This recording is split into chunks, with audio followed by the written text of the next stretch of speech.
দিনটি ছিল শুক্রবার, অফিস ছুটি ছিল। এই তো 2 দিন আগের কথা আর কি। মন চাইছে একটু এলাকায় ঘুরে দেখি। যেই ভাবা সেই কাজ। সকালে নাস্তা করে আম্মু বলে হাঁটতে বের হলাম। হাঁটতে হাঁটতে একটা পার্কের সামনে চলে আসলাম। তখন চোখ গেল পার্কের গেটের সামনে একটা সুন্দরী মেয়ে আর একটা রিক্সা চালক কথা কাটাকাটি করছে। আমার একটা স্বভাব আছে যে কোনো কিছুতে নাক গলানো। এটাই হয়তো আমার সবচেয়ে বদ অভ্যাস। তাই আমি আর সেখানে না দাঁড়িয়ে তাদের সামনে গেলাম। আমি বললাম, কি হয়েছে চাচা? রিক্সা চালক বলল, দেখেন না মামা, এই মামুনিটা অমুক জায়গা থেকে এখান পর্যন্ত এসেছে।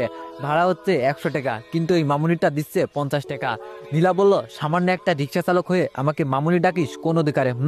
মেয়েটার কথা শুনে ইচ্ছা করছে কষে একটা থাপ্পড় দিতে। আমি বললাম, এই আপু, আপনি চাচার সাথে এইভাবে কথা বলছেন কেন? নীলা বলল, আইসি আর ফকিন্নির পোলা আমারে জ্ঞান দিতে। ভাড়া যেটা সেটা দিচ্ছি, নে বলছি। আমি বললাম, দেখেন, ভদ্রভাবে কথা বলেন। আপনার মা বাবা কি কোনো শিক্ষা দেয়নি একজন বাবার বয়সী মানুষের সাথে কিভাবে কথা বলতে হয়? নীলা বলল, ছোট লোক, তোর এত বড় সাহস আমার মা বাবার শিক্ষা নিয়ে প্রশ্ন তুলিস? তুই জানিস আমি কে, আমার বাবাকে?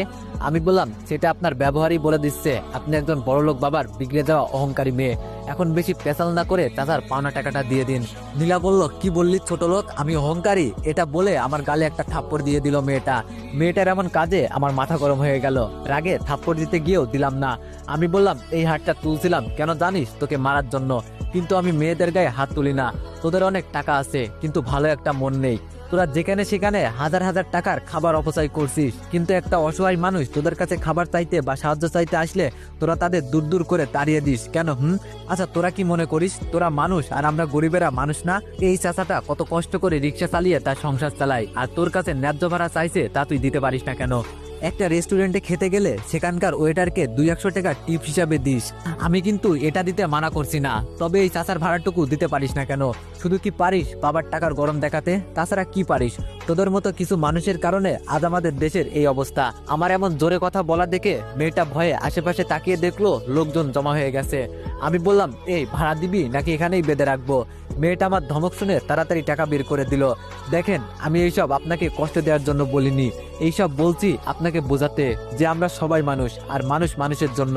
কিন্তু মেয়েটা আমার কথা কানে না নিয়ে চলে যেতে লাগলো হনন করে।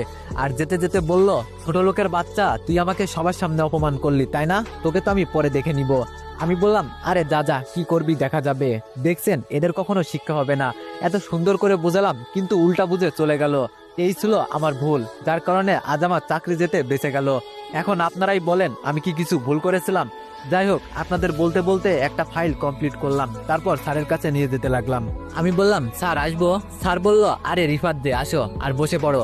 তারপর আমি স্যারের অনুমতি নিয়ে ভিতরে ঢুকে বসে ফাইলটা স্যারের হাতে দিলাম। স্যার ফাইল দেখতে দেখতে বলল, রিফাত, আমি চাইছিলাম তুমি অফিসে কাজ করো, কিন্তু আমার মেয়ে কেন জানি তোমাকে নিজের পিএ বানিয়ে নিল। আমি বললাম, স্যার চাকরি যায়নি, এটাই আল্লাহর কাছে শুকরিয়া জানাই।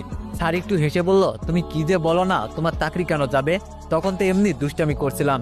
যাই হোক, আমার মেয়েটাকে একটু দেখে রাখিও। বিদেশ থেকে পড়াশোনা শেষ করে মাত্র কয়েকদিন হলো দেশে আইছে। আর কিছু বললে তুমি কিছু মনে করিও না। আসলে মেয়েটা একটু রাগী, তবে মন ভালো।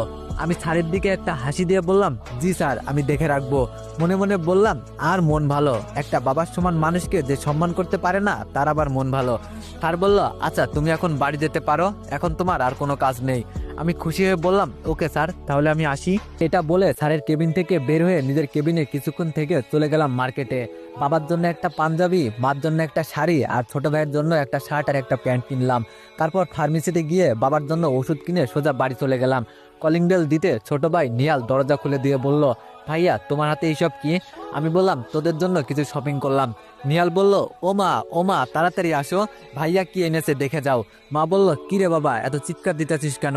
এটা বলতে বলতে মা রুম থেকে বের হয়ে আমাকে দেখে বলল, কিরে রিফাত বাবা, রিফাত বাবা, এত তাড়াতাড়ি, আর হাতে এগুলো কি?